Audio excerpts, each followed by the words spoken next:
Yes, friends, OGP, the One Giant Podcast on a Tuesday, where I'm your host, Adam Armbrecht, sans Andy Makowitz. As we said, coming in, we're going to update some things around the New York Football Giants coaching staff, going to take a look at the upcoming draft and see what QB-needy teams might be willing to move up the board to one of these two top 10 picks that the Giants hold, and then also look at the roster and highlight what has been a long-standing opinion of yours truly around a specific high talented player that probably needs to be moved off of. So the first thing that we'll talk about just from a coaching standpoint, we know the Giants continue the search for the defensive coordinator after the departure of one Patrick Graham. Andy mentioned yesterday that out there in Las Vegas, in addition to Patrick Graham, it looks like Joe Judge could be reuniting with Josh McDaniels as the special teams coordinator there, and maybe assistant head coach as well, a role that he had obviously previously held. So a quick bounce back for Joe Judge after being dismissed from the New York Football Giants. But in addition to that, the Giants look to be hiring Texans tight end coach Andy Bischoff. And just to give you some context on who he is, comes actually from the Texans roster or coaching staff, I should say, this past season. But when you go deeper into it, because the list of guys like Akins and Auclair there in Houston maybe not be the most flashiest names there, but Bischoff also worked with the Baltimore Ravens as the assistant tight ends coach. He was there for 6 years, coaching obviously Mark Andrews, but then also one of the top blocking tight ends in the league in Nick Boyle. And I think, again, if you take this step back from the Giants' perspective, if you're Joe Shane coming into this, and then obviously Brian Dable as well, but you look at this team, and I think one of the things you start to assess is what were the biggest issues that this team was having over the last couple of years, and how does that mesh with what automatically our goals are going to be, right? Building up the offensive line, finding key positional players. But if you're this new regime, you look at this roster and go, well, you had a, on paper, very talented tight end in Evan Ingram that could not perform to expectations on a year in, year out basis. And then you also lacked, though, either one of two things, a Mark Andrews in the case of looking at the Baltimore Ravens, but someone who can do either both things at an elite level or at least show you competency in both phases of the game. And I think that's what the expectations are for the New York Football Giants, to start to get a little bit of balance here, start to get even keel. We don't need someone like an Evan Ingram, right? We don't need to have a Travis Kelce, although you could argue that he does everything really well in his game too. But we don't need to have the premier all-pro 100 catch tight end dominant force. We'll take him if we can get him. But I think what you want to see is someone that you can rely on with consistency. And you go back to previous iterations of the Giants when, everyone always mentions Kevin Boss. I mean, God, got a few good years out of him, did everything pretty well, was not this elite athlete, and yet made some big plays in big spots. So I think that's what the Giants want to build towards here. In addition to Bischoff, he was also previously an offensive assistant and tight ends coach. Going back through his coaching tree here, was the tight end coach and staff coordinator for the Chicago Bears, there with Martellus Bennett, a one-time brief stop with the New York Football Giants. And he also was a special teams coordinator and running backs coach for the Montreal team in the CFL. So long-standing history here, but you're highlighting a number of different tight ends and basically saying, hey, this is someone who had success maximizing what the value was at the position. I think it makes a lot of sense to bring in someone along those lines. So that's the footnote there regarding the coaching staff. When we turn our attention then over to this current roster, we had said when initially it was thought that Patrick Graham was going to be retained as defensive coordinator, this is the way you push the pause button on rebuilding, reevaluating, and reassessing what's going on the defensive side. Focus on the offensive side this year, and then roll yourself over into next year, the draft, free agency, and we have more cap room to figure out adjustments you want to make over there. Now that Graham has moved on to Las Vegas, it does create this new speculation around what the Giants will do.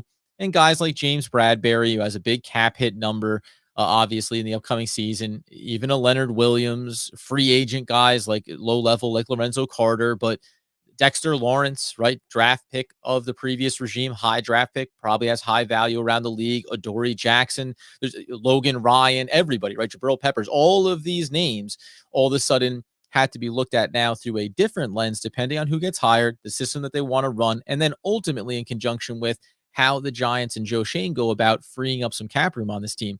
And in that regard, on the offensive side, where they need to get some things corrected here, it really does feel like you saw some ESPN reports come out. Everybody's hopping onto this bandwagon of, is it time for the Giants to move off of Saquon Barkley?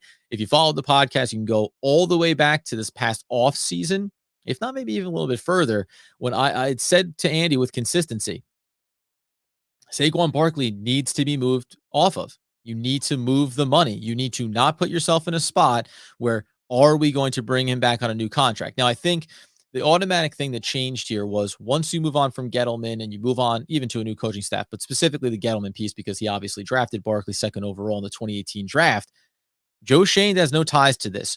So the concern around what if the Giants kept Saquon Barkley through this year?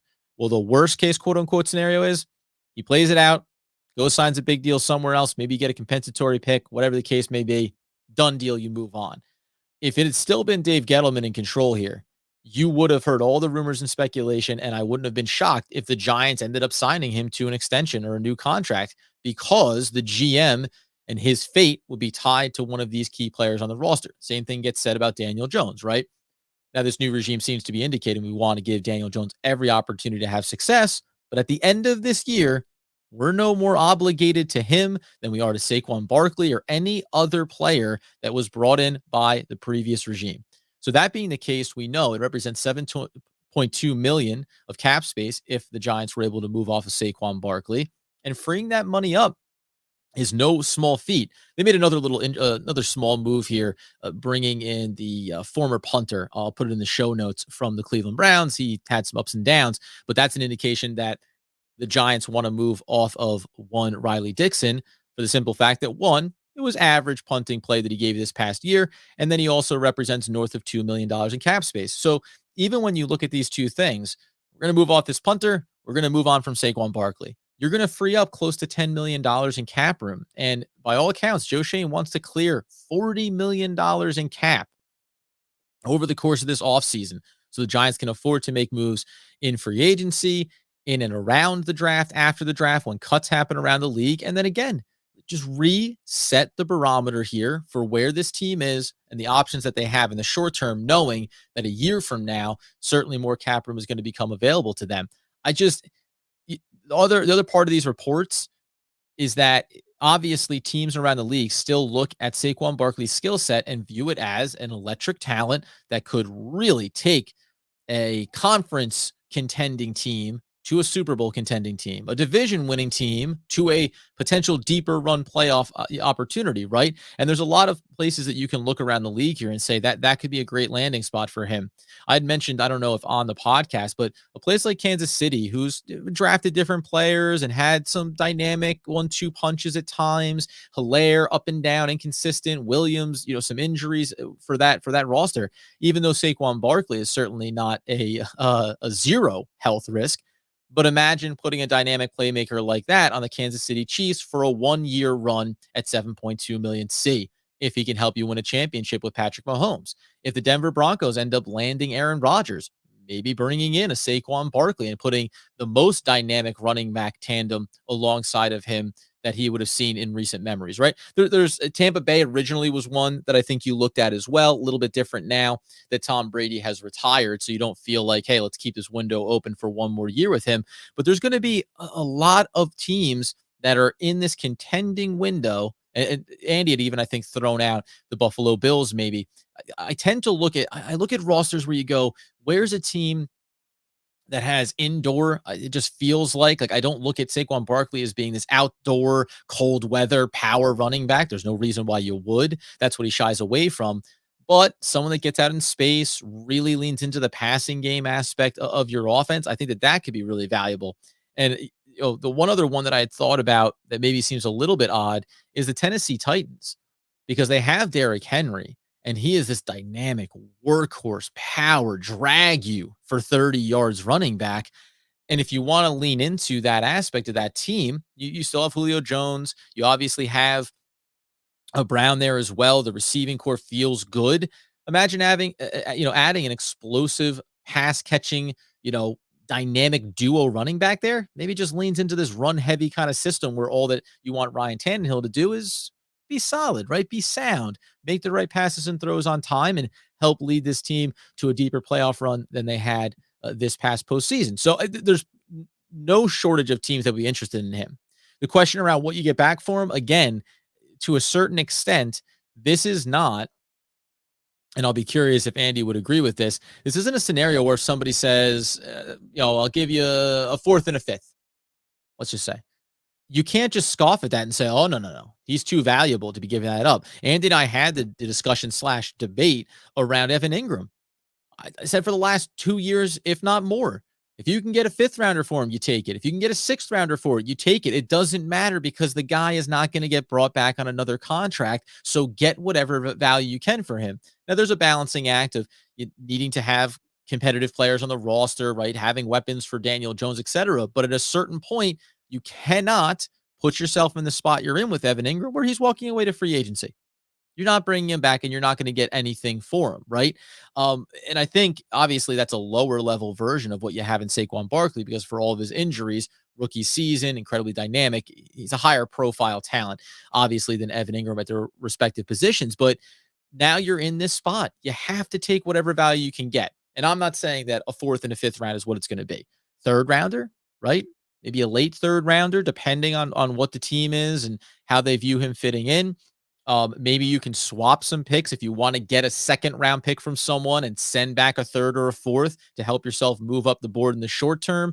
Maybe you spread out a couple of picks over the next couple of years so you continue to replenish that stockpile of assets that you're going to have going forward. But as I said, listen, you don't get any credit for being right about something, regardless of when it occurred. But I've been beating this drum for a long time, and it just feels like now more than ever is the opportunity when the New York Football Giants need to be pulling the trigger on it. That being the case, the other piece that I want to get to here was we mentioned about coming out of the Senior Bowl week, Malik Willis maybe starting to elevate his profile even a little bit more right now. And we started to examine the Giants are picking at 5 and 7. There's a couple of pieces here. One, on the reevaluation, Bleacher Report put out their updated rankings for players coming out of the Senior Bowl week and how things maybe have shifted. And it's worth noting, this has kind of been confirmed here over the last, say, week and a half or so. It doesn't feel dissimilar to when Andrew Thomas was coming out, started as the clear number one, and then slowly slid into maybe his proper spot. If you examined him from a NFL immediate ready versus where we've seen him develop and now feels like he's going to be solid for the New York Football Giants. But now you have Aquanu, who's up there in the second spot as an offensive lineman. Evan Neal behind him in the third spot as an offensive tackle. But as you work your way through this, one of the most interesting ones is probably Linderbaum has risen up to the 8th spot. I think that's closer from the teens. Now it seems like he's a top 10 consensus, at least by Bleacher Report standards.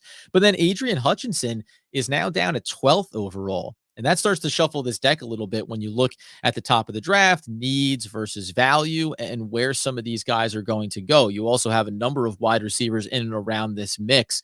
And then probably the biggest one from a New York Football Giants standpoint, I think the wrinkle piece of this would be looking at cornerbacks like Derek Stingley Jr. out of LSU. He's 7th right now on their board, but up at 5th is Kyle Hamilton, the Notre Dame safety. And we always talk about this. There's plenty of examples of drafting a safety too high, being locked into a big contract, and then having to worry about that second contract. And just, it's a bad position to put that much capital into.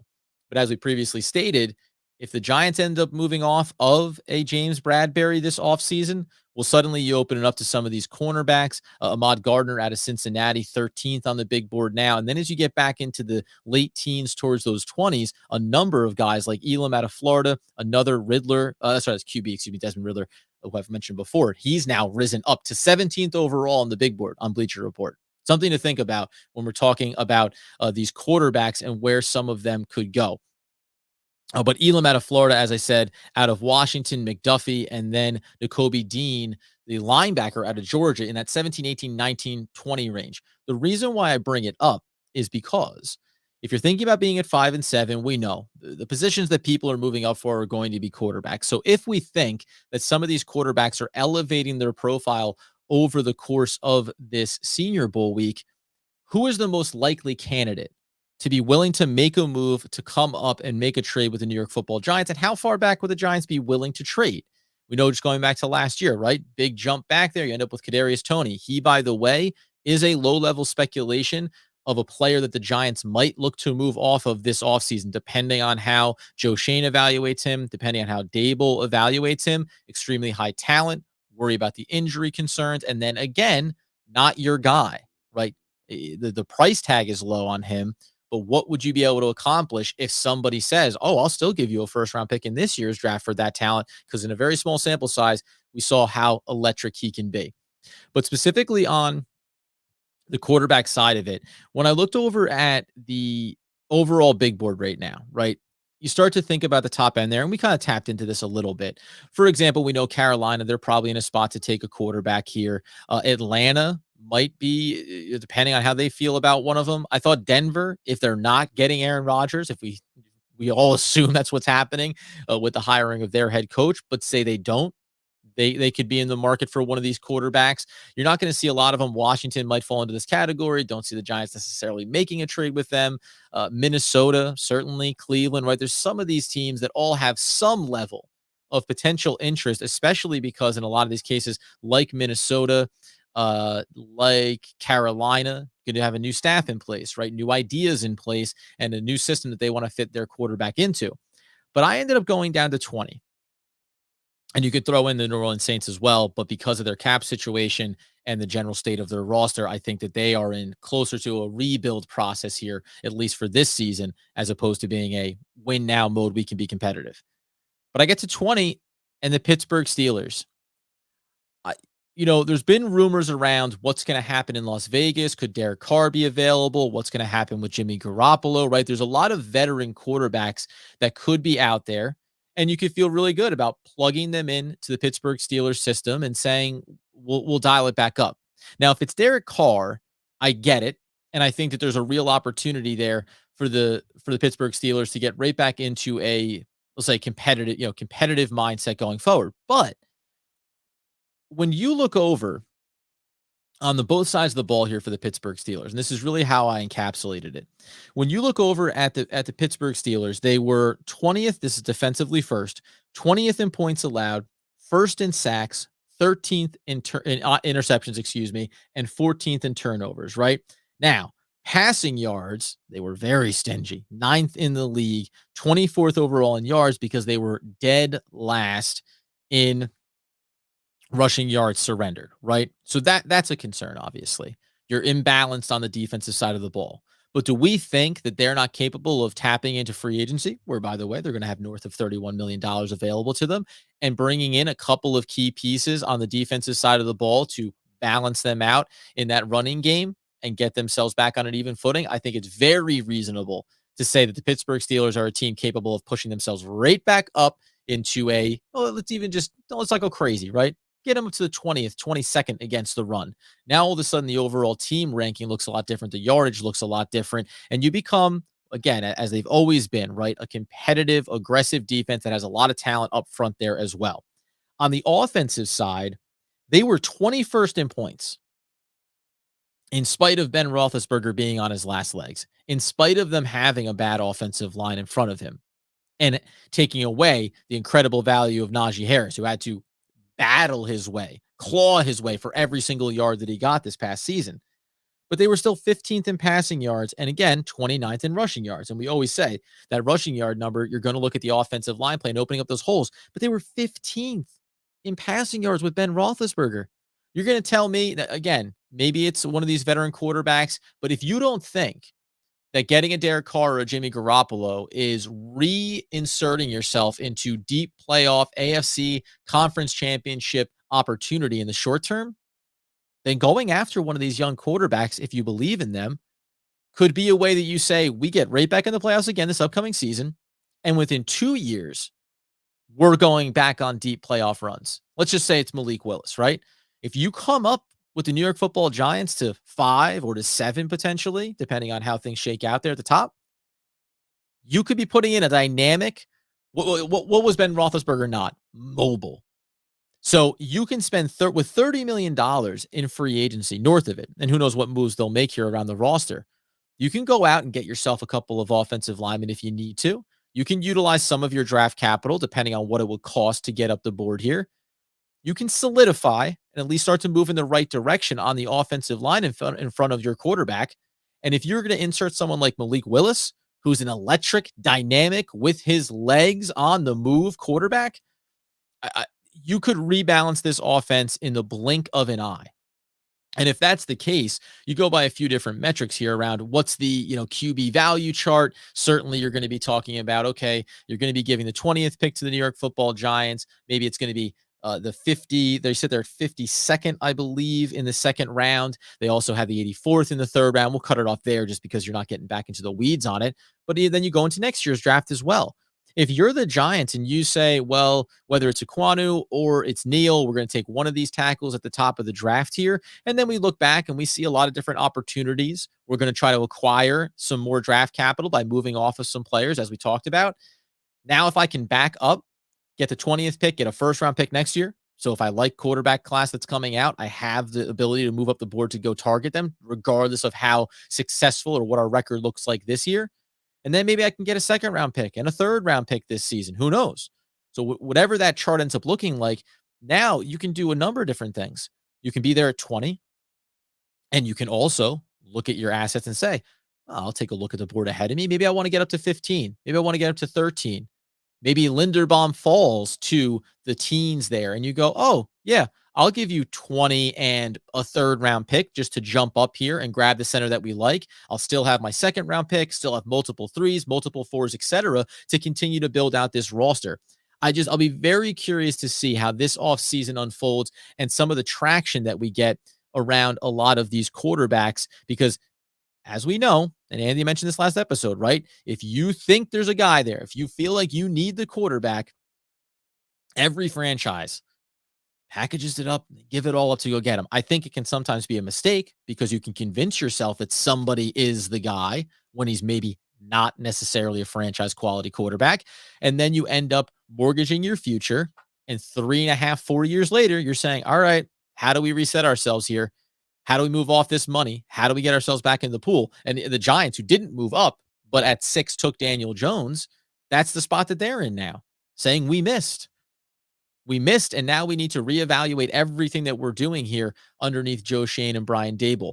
The last thing that I'll mention here is over on the Bleacher Report Reset Big Board. I'm just doing the quick check here because the first quarterback that is listed on their board is Desmond Ridder at 17 overall out of Cincinnati. And as I do the quick scan, it's funny because I think I actually went really far down this board in order to get myself to Kenny Pickett, who's 44th overall on their big board. And they have their rating systems. And maybe we'll break this down a little bit more as the week goes on. 7.7 for Kenny Pickett in terms of their rating board. The 17th spot for Ridder is an 8.4. But I just want to scroll down here, and I think I'm doing it right to get to the spot where you end up hitting Malik Willis, because for all of his dynamic abilities and the excitement of what he could be, I think I said it last time where I compare him to a Matt Corral at 74 overall on this big board here. Continue scrolling down the list. There he is, Malik Willis, 91 with a 7.1 rating. So that's your fourth quarterback listed here on the updated board. So as dynamic as he maybe has looked and some of the things that excite you about him, at least by one metric, he's listed as the fourth best available quarterback. And what I always come back to couch it in is when you see these dynamic players, when you see the Patrick Mahomes of the world, when you see the Josh Allens, when you see Lamar Jackson, everything has to be couched in what is the natural skill set, the baseline skill set that these guys are coming in with, and how are you going to, one, build a system around them to accentuate what they do well, but also how far do you think you can bring the floor up on what they don't do well? How much can you improve their accuracy? How much can you improve their decision making? How much can you utilize their legs without risking injury, right? This is one of the things that I think the Giants regime has done a terrible job with Daniel Jones. They brought him in and basically said, well, a guy can run a little bit. He can throw. Okay, let's try to do a little bit of this, a little bit of that. And when you go back and watch his tape, when they have him rolling out of the pocket and throwing on the run, that's not something that he does very well. Now, can you get better at that? Sure. but can you just force feed him that and assume that he'll just get there? No. And then it's bad throws, it's off timing, it's behind receivers, it's turnovers, and then the development gets stunted from there. So I think whether it's, Desmond Ridder, who I think is viewed as a guy you want to give a year to develop, obviously, whether it's a Malik Willis that you think could be dynamic right out of the gates, or a Kenny Pickett that, while maybe the most NFL ready among this class, is also a guy that has a maybe lower ceiling, but a healthier floor, right? So you have to look at all of these prospects through the prism of where can we get them in the short and the long term. If you're the New York Football Giants and you at 5 take an offensive tackle and a quarterback is there for 7, if you believe you can develop him, and by year 2 and 3, it's going to be a much different looking quarterback, or at least a much improved quarterback, I'm not going to scoff at it. And unlike in previous years here, I'm going to look at that and I'm going to tell you that I have belief in Joe Shane and belief in Brian Dable and belief in this organization and what they're going to accomplish, that if they all of a sudden pull the trigger on a quarterback in this draft class, I believe that they see someone that they're going to be able to build a franchise around, right? But shy of that, you're looking back at these other teams, seeing how they assess and evaluate these quarterbacks. And as we know, the combine will play a big role in getting some of that interest and excitement going. But for all the cachet we're hearing around Malik Willis, at least by Bleacher Report standards, he's still listed far further down the list. And maybe it is a Lamar Jackson scenario where some team ends up getting an absolute dynamic steal later in the first round. However, to the point of evaluating these players and knowing what you have in them, now when you look as they're negotiating with Lamar Jackson on his contract extension, the new deal that he wants, and he wants to be paid like a top quarterback. He wants to be making $40+ million a year, right? But you have to see what your limitations are with a quarterback like that. Has Lamar Jackson evolved with his accuracy to the point where you feel like it's just another stepping stone in the progression of his career? Or do you think that he's plateaued and that the best attributes he has is that scramble, is that dynamic, absolutely electric playmaking ability that also ends up getting a little bit limited and can be restricted and can be contained, especially when it comes to playoff football? I don't know. And I don't know if Malik Willis solely falls into the category or not. But all you want to hear if you're the Giants is that these guys are more exciting and that more and more talent evaluators believe that they can be franchise quarterbacks, whether it's for the trade back or that the Giants could like one of them. It's fine. That's my I guess a hot take on it. Pittsburgh Steelers coming up the board, making a move, giving a bunch of assets to the Giants for them to play with. We'll see how it all shakes out. That being the case, we will come back in again tomorrow, update the coaching search, and then again start to dive into some additional players on the roster that we think could be on the move. What would the expectations be in the cap room that they could free up in those moves? And then maybe looking at some of these other low-level free agent moves, because now we've seen here with Davis Webb, with Williams, the addition of the punter, Joe Shane and the Giants are starting to make those little baseline ones first, right? The ones we call, they're not sexy moves, but they all matter in the end. So we'll see how those things evolve, see how the Giants offseason evolves. Follow us on YouTube, get in on the comments, ask your questions, point out some guys that you're interested in the free agent market. We'll see if the price points can add up and the Giants can get there. Where do you think are good landing spots for Saquon Barkley? Obviously, get the podcast wherever you get those needs fulfilled as well. And if Andrew Makowitz were here, he would want, need, nay, demand people know. As always, let's go Big Blue.